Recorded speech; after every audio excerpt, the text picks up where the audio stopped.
I'm currently in Boston, well, suburbs of Boston. Um, I finally made the call that I just needed to go get my stuff in my vehicle again and not worry so much about the weather.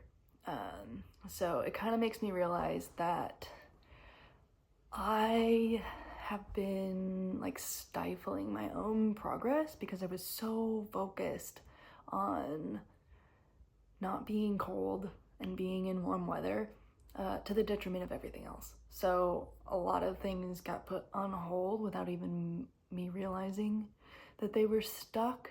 And as soon as I made the decision to prioritize my actual needs and not just my preference, things started to unfold a lot better.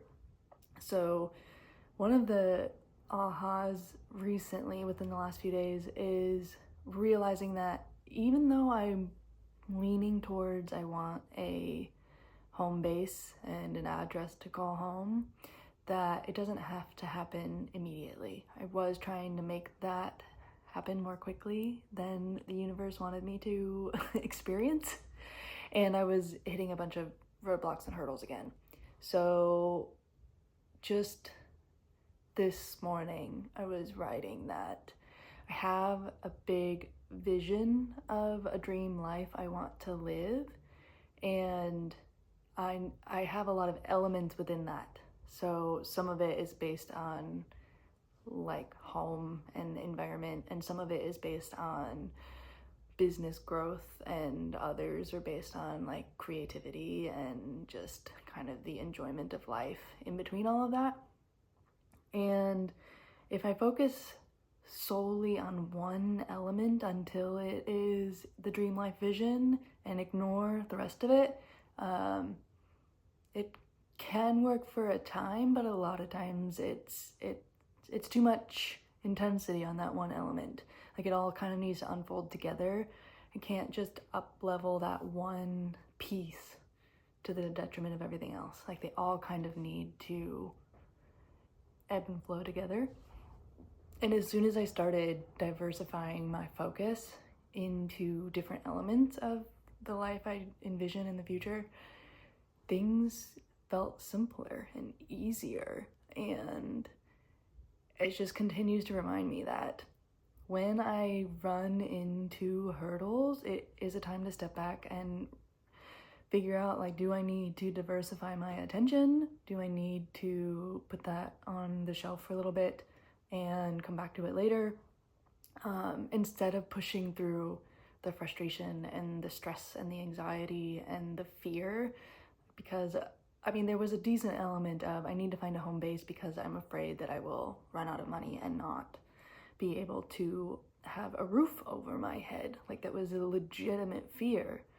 And then I recalibrated and realized that I just need to trust in myself and understand that I have a few decades worth of evidence that I can troubleshoot any problem that has come my way and can figure it out and make it happen.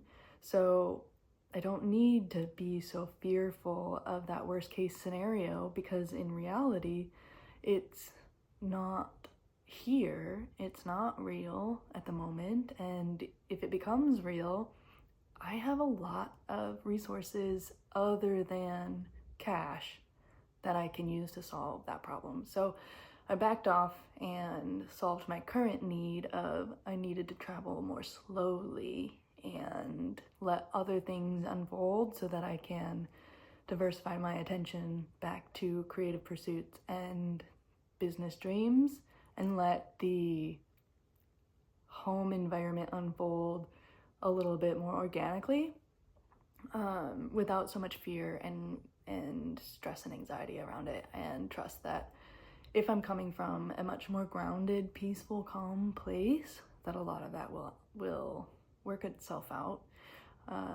So I just wanted to share that that's kind of where I'm at right now. This Friday, I believe, no, whatever, the calendar doesn't matter. Within the next week-ish, I am heading to a new place that I will get to hang out in for a month. And for now, that feels like a nice, slow place to regroup and give myself the space to have energy to do other things than just solve my basic needs all the time. So if I'm stationary for at least a month, I won't have to solve for, say, where to get groceries, where to find my favorite coffee shops, and any number of other things that when you're on the move all the time, you have to constantly figure out your basic needs. So I'm looking forward to that and trusting that I will know the next move to make before I need to make it. So until next time, I hope you all have a wonderful day. Take care.